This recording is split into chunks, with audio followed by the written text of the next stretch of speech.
नामस्मरण केलेलं आवडतं. मग तुम्ही म्हणाल आम्ही शेतकरी वर्ग आहे, आम्हाला सतत काम असतं, मग आम्ही नामाचा उच्चार कधी करायचा? महिला मंडळ, शेतकरी वर्ग, जिथे जिथे आपण काम करत असतो तिथे तिथे आपल्या मुखानं देवाचं नामस्मरण.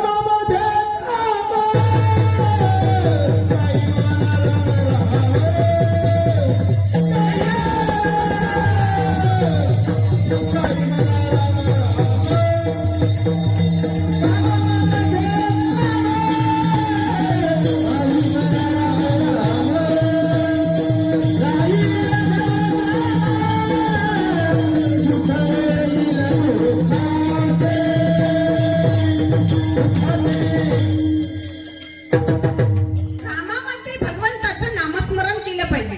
तुम्ही म्हणाल ताई आम्ही नामस्मरण करू, पण त्याचा फायदा काय? कारण फायदा असल्याशिवाय कोणी काही करत नाही. ऐका ना, जर आपण भगवंताचं नामस्मरण केलं ना तर आपल्या संसारातील प्रपंचातील सर्व दुःख दूर होतात, आपली वाचा सिद्धी होते, आपण जे बोलतो ना ते खरं ठरतं, आपण इतरांसाठी एक आदर्श उदाहरण होतो. सतत देवाचं नामस्मरण केलं ना, तुम्हाला सांगते आपल्यावरती जी आपत्ती येणार असते ना ती सुद्धा टळून जाते. केव्हा? देवाचं नामस्मरण केल्यावर. मग तुम्ही म्हणाल असं कोणतं उदाहरण आहे का? आहे का उदाहरण? तर बघा, ऐका, या ब्रह्मांडाभोवती सतत फिरत असणारे असे शेंडीवाले बाबा आहेत. माहिती का तुम्हाला? कोण? नारायण नारायण म्हणणारे नारद मुनी. हा, सर्व ब्रह्मांडाची चौकशी, सर्व ब्रह्मांडाचं ज्ञान कोणाला असतं? नारद मुनींना असतं. नारद मुनी सतत नारायण नारायण म्हणतात. अहो, पण आजपर्यंत त्यांचा अपघात झालेला नाही. आपण कुठे 200-400 किलोमीटरचा प्रवास करतो तरी आपण काय म्हणतो? मला मणक्याचा आजार झाला तर काही निगेटिव्ह विचार. पण ऐका ना, सतत जर देवाचं नामस्मरण करत असाल, महिला मंडळ, आपला पुरुष कामावरती जातो, शेतात काम करण्यासाठी जातो, कोणी नोकरीसाठी जात असेल तर दररोज त्यांच्याकडून नारायण नारायणचा जप करून घ्या आणि आपण स्वतःही करा. कारण नारायण नारायण जर जप केला तर आपल्या जीवनातील सर्व संकटे दूर होतील. आता नारद मुनी कसे तुम्हाला माहितीये का? सगळ्या ब्रह्मांडाची गोष्ट त्यांना माहिती असते. नारद मुनी म्हणजे कळीचा नारद असं म्हटलं जातं. पण ऐका, नारद मुनी कसे, एक छोटस उदाहरण सांगते. काय होतं? आपल्या गणोऱ्याच्या पारावरती दररोज काही माणसं बसतात, अनेक नारद मुनी बसतात, सतत नारायण नारायणचा जप करत असतात. एकदा काय झालं, गणोरे गावामध्ये सकारामच्या पोराला पाहुणे पाहायला आले. कुणी असेल मला माहिती नाही. सकारामच्या पोराला पाहुणे पाहायला आले. पाहुणे पाहून आले आणि त्या पहारावर बसलेला एक नारद म्हटला, कुठे गेले होते पाहुणे? त्या सकारामच्या पोराला बघायला. नारद म्हणे, सकारामच्या पोराला, आणि त्याला तर घुर येत. मोडली ना सोयरी, काय पाहता? भांडण याच्या दारात, नारदाच्या दारात. जो बसलेला असतो पारावर त्याच्या दारात, तो म्हणतो, अहो मी सभागती म्हटलो. पण तू सभागती म्हटलं, अरे पण सोयरीक मोडली ना. असे लई नारद आहेत समाजात. दुसऱ्याचं चांगलं झालेलं कधी देखवत, असे लई नारद असते. ऐका ना, एक वाक्य सुंदर सांगून जाईल. अहो, ज्याचं जीवन खराब आहे त्याच्या सोबत राहा, पण ज्याची नियत खराब आहे ना त्याच्या सोबत कधीच राहू नका, कधीच राहू नका. जो व्यक्ती वेडा आहे ना त्याची संगत करा. जो व्यक्ती वेडा आहे ना त्याची संगत करा. जो व्यक्ती शहाणा आहे ना त्याची पण संगत करा. पण जो अति शहाणा आहे ना त्याची संगत कधीच करू नका, कधीच करू नका. कारण काय असतं माहितीये का, हे अति शहाणे डोक्यावरून पाणी फिरवत असतात. कितीही चांगलं करा तरी ते कुठं ना कुठं काहीतरी काढतच बसतील. काय असतं माहितीये का, 99 गोष्टी चांगल्या करा माऊली आणि एक गोष्ट चुकीची करा. लोक 99 गोष्टींकडे दादा लक्ष देत नाही, पण एका चुकीच्या गोष्टीकडे लक्ष देत असतात.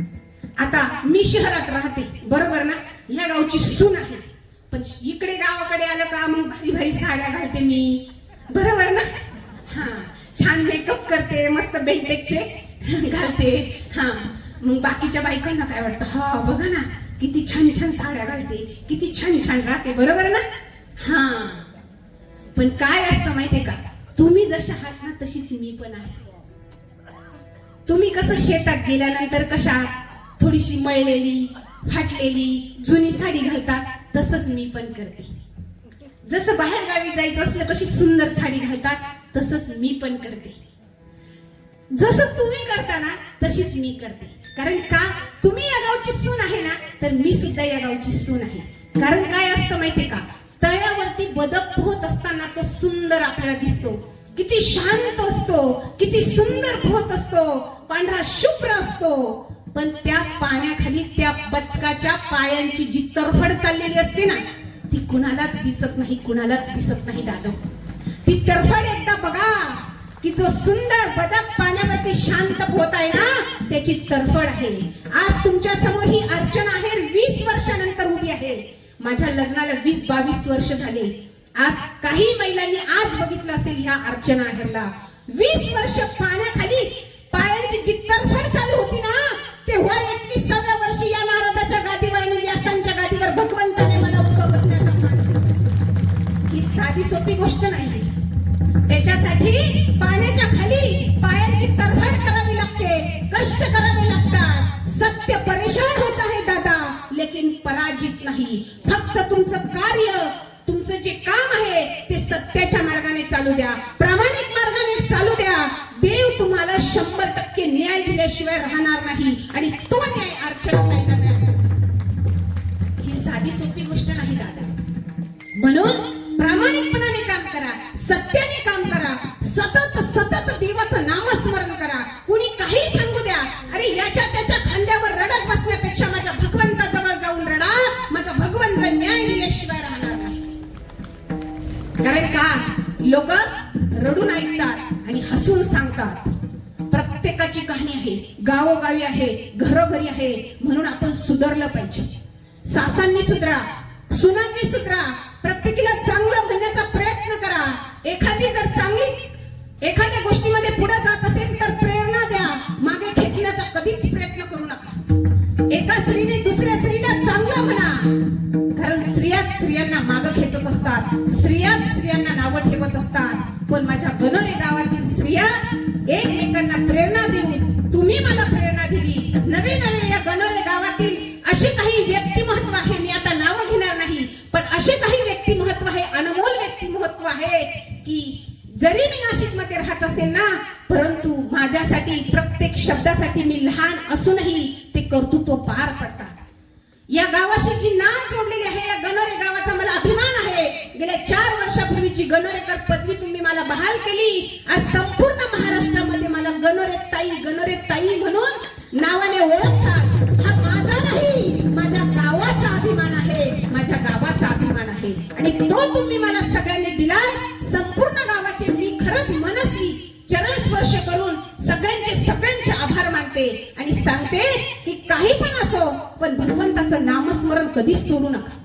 ज्याच्या मुखात भगवंताचं नामस्मरण येत नाही ना ताई, दादा, ज्याच्या मुखात भगवंताचं नामस्मरण येत नाही ना, त्याचं जीवन कसं आहे हे सांगून जाईल तुम्हाला. ऐका, ज्याच्या मुखात देवाचं नामस्मरण येत नाही, त्याचं जीवन म्हणजे मंदिरात दिवा न लावल्यासारखं आहे.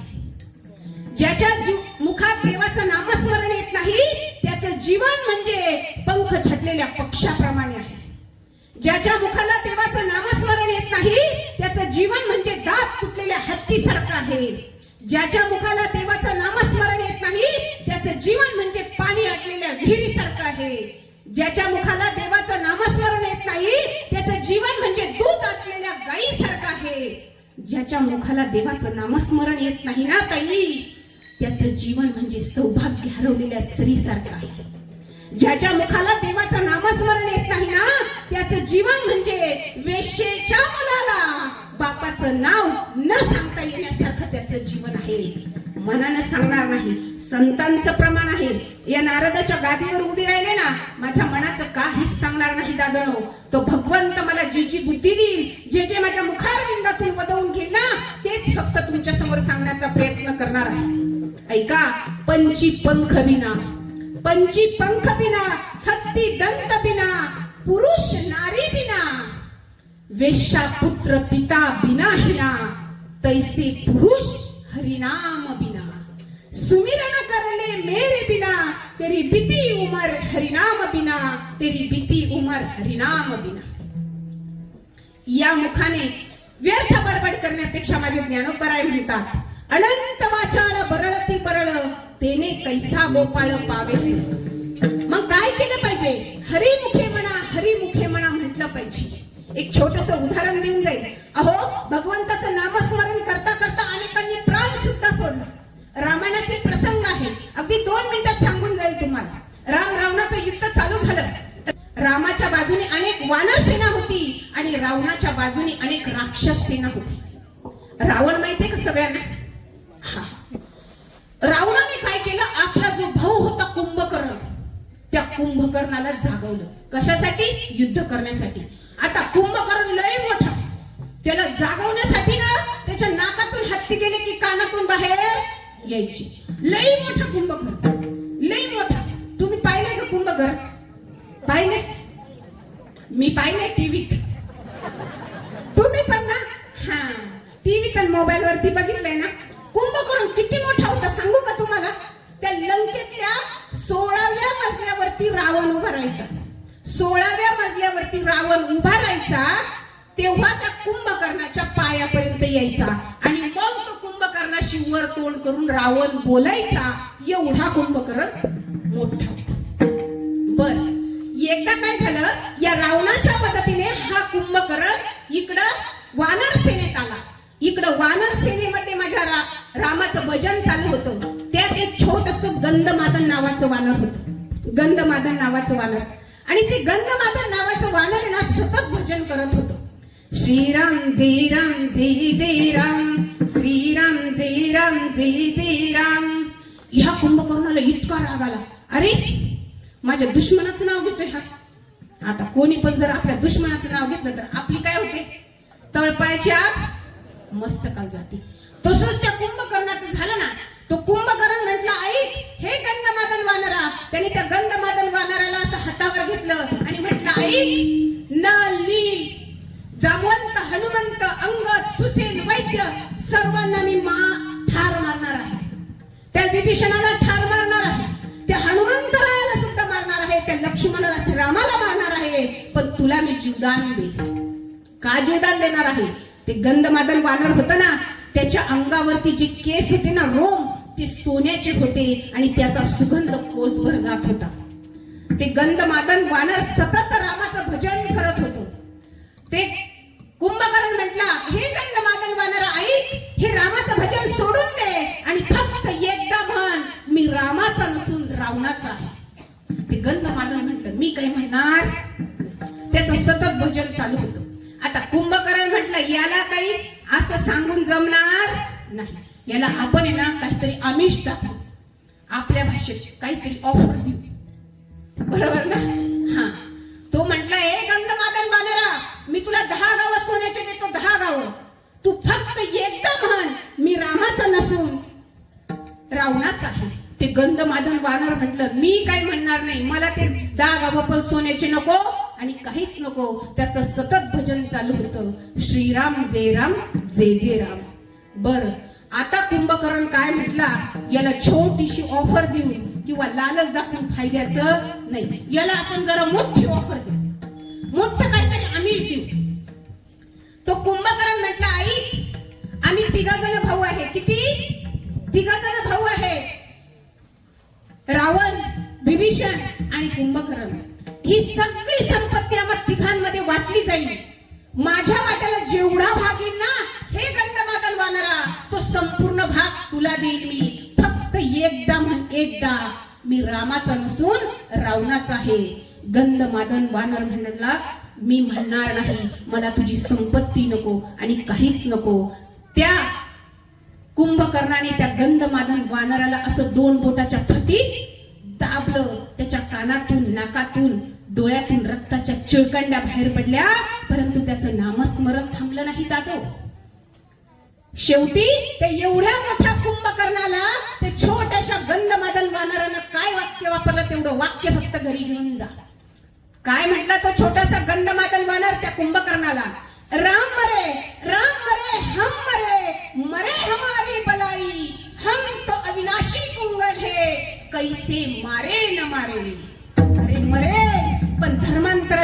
करू नकोस. मरेल पण माझ्या भगवंताचं नामस्मरण मी सोडणार नाही. शेवटचा श्वास घेता घेता त्या गंधमादन वानरानं भगवंताचं नामस्मरण करत राहिल्या. आपण कितीवर पार्टी बदलली असती? कितीवर? 500. इकडे पुरुष मंडळी, इकडे 500, 1000, 2000, जास्तीत जास्त 5000. तिकडे बसलेली मंडळी कितीवर पार्टी बदलली असती. पण तो गंधमादन वानर म्हटला, मी पार्टी बदलणार नाही, मी धर्मांतर करणार नाही. माझ्या भगवंताचं नाव घेवत मी शेवटचा श्वास सोडेल, पण माझ्या भगवंताचं नामस्मरण सोडणार नाही.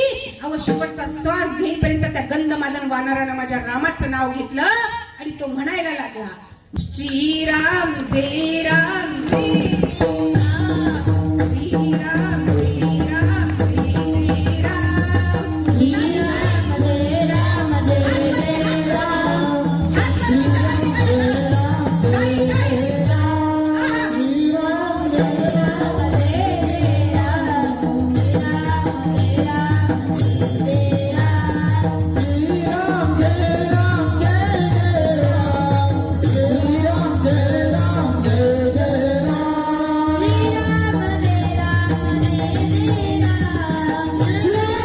जय जय राम, श्रीराम जय राम जय जय राम, श्रीराम जय राम जय जय राम, श्रीराम जय राम जय जय राम, श्रीराम जय राम जय जय राम, श्रीराम जय राम जय जय राम.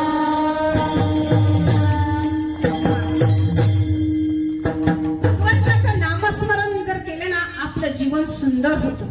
माझ्या संतांनी देखील भगवंताचं नामस्मरण केलं आणि त्या भगवंताला विकत घेतलं. आजकाल पैशावरती प्रत्येक गोष्ट विकत मिळते, प्रत्येक गोष्ट. पण माझ्या संतांनी देवाला पैशावर विकत घेतलं नाही. मग कशावर विकत घेतलं? तर लोक म्हणायला लागले, कोणी म्हटलं चोरी असेल, कोणी म्हटलं उधारी असेल. ऐका ना, कोणी म्हणे ही असेल चोरी, कोणा वाटते ही उधारी, जन्मभरीच्या श्वासा इतके मोजियले हरिणा, विकत घेतला श्याम बाई मी, विकत घेतला श्याम बाई मी, विकत घेतला श्याम. मग जो श्याम विकत घेतला, जो देव विकत घेतला, तो आहे तरी कोणता?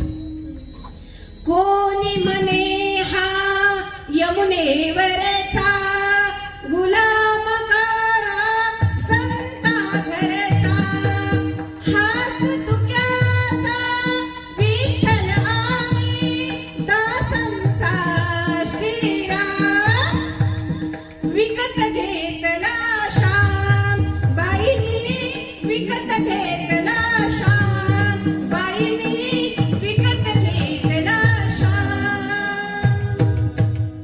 प्रत्येक श्वासावरती संतांनी देवाला विकत घेतलं. मग तुम्ही आम्ही सुद्धा देवाचं नामस्मरण करून त्या देवाला आपलंसं करून घ्या. कारण देवाला काय आवडतं?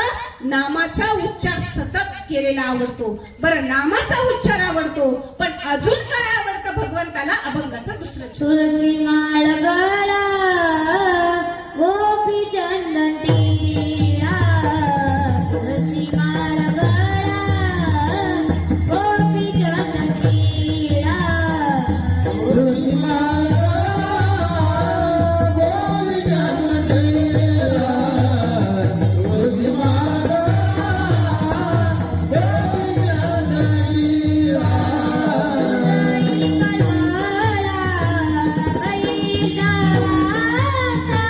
हृदय कळवळा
गोपिका